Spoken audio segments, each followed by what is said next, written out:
Assalamualaikum warahmatullahi wabarakatuh. Perkenalkan, nama saya Muhammad Laksanal Faresa dengan NIM 1056111084 dari Prodi Ilmu Administrasi Negara.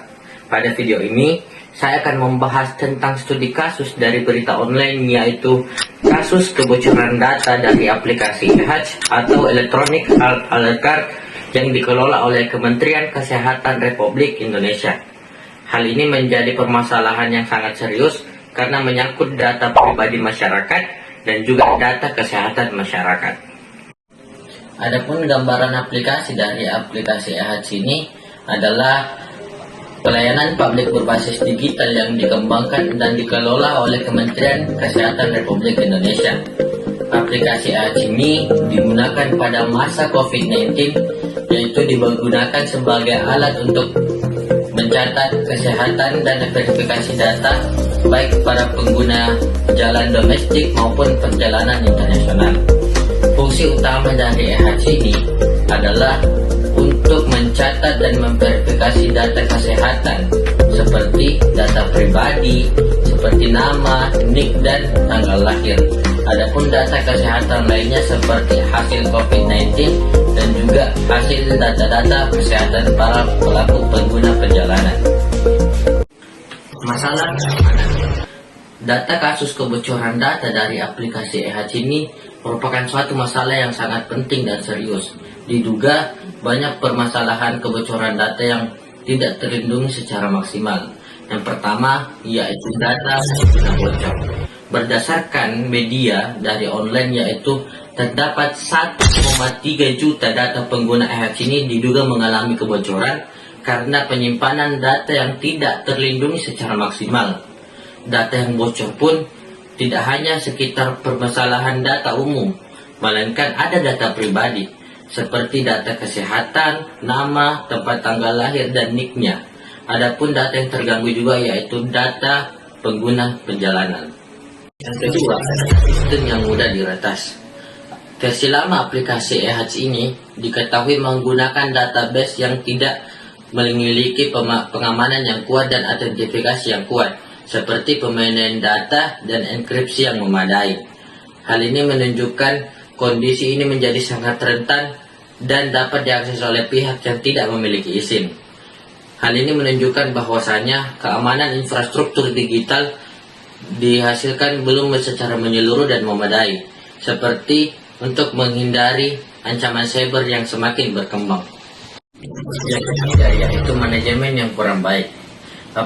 Aplikasi eHajj versi lama tidak segera dinonaktifkan atau diamankan, meskipun sudah tidak digunakan lagi serta beralih kepada sistem yang baru. Akibatnya, data para pengguna masih tersimpan di aplikasi eHajj dan sudah tidak diamankan.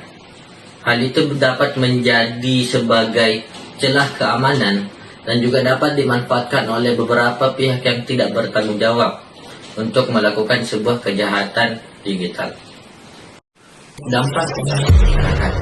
Kejadian kebocoran data eHajj ini menimbulkan beberapa dampak terhadap masyarakat.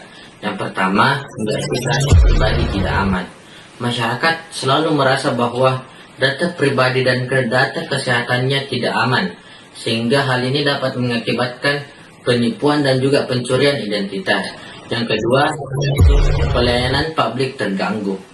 Kejadian ini juga menyebabkan masyarakat mulai ragu untuk melakukan ataupun menggunakan layanan publik berbasis digital oleh pemerintah, sehingga menyebabkan efektivitas dari layanan publik ini menjadi menurun.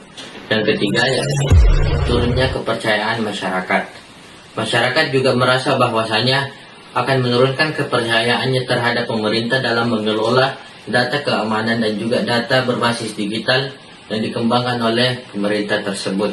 Sehingga ini menjadi suatu masalah karena tidak menjaga keamanan masalah data dan pribadi oleh masyarakat-masyarakatnya.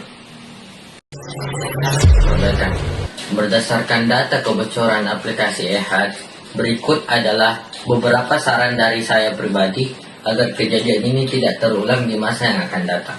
Yang pertama yaitu peningkatan keamanan sistem.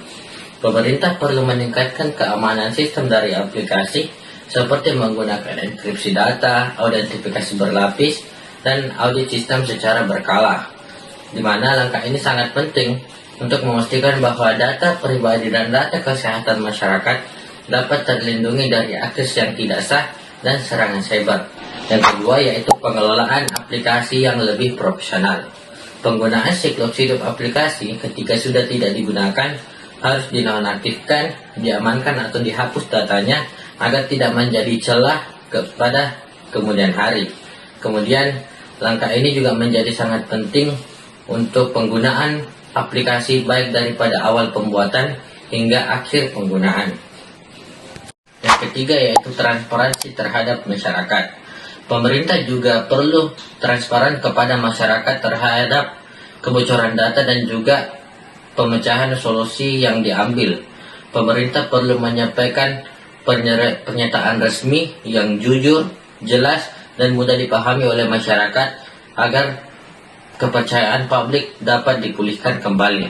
Yang keempat yaitu penguatan regulasi sistem, di mana penguatan regulasi sistem ini digunakan untuk melindungi data pribadi sehingga secara konsisten, sehingga ketika ada sanksi bisa diberikan kepada individu atau ketika terjadi kelalaian.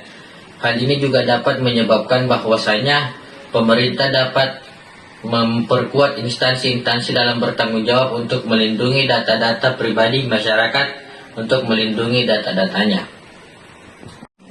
Sebagai kesimpulan, kebocoran data aplikasi EHC ini menunjukkan bahwasanya pengelolaan sistem digital berbasis layanan publik ini masih sangat kurang dan harus ditingkatkan. Kedepannya, pemerintah juga diharapkan dapat mengelola sistem informasi pelayanan publik ini menjadi sangat lebih baik dan juga memperketat keamanannya, sehingga masyarakat juga merasa lebih aman dalam memberikan data pribadi dan data umum kepada pemerintahan di saat ini. Demikian video yang saya sampaikan, lebih dan kurangnya mohon dimaafkan. Wassalamualaikum warahmatullahi wabarakatuh.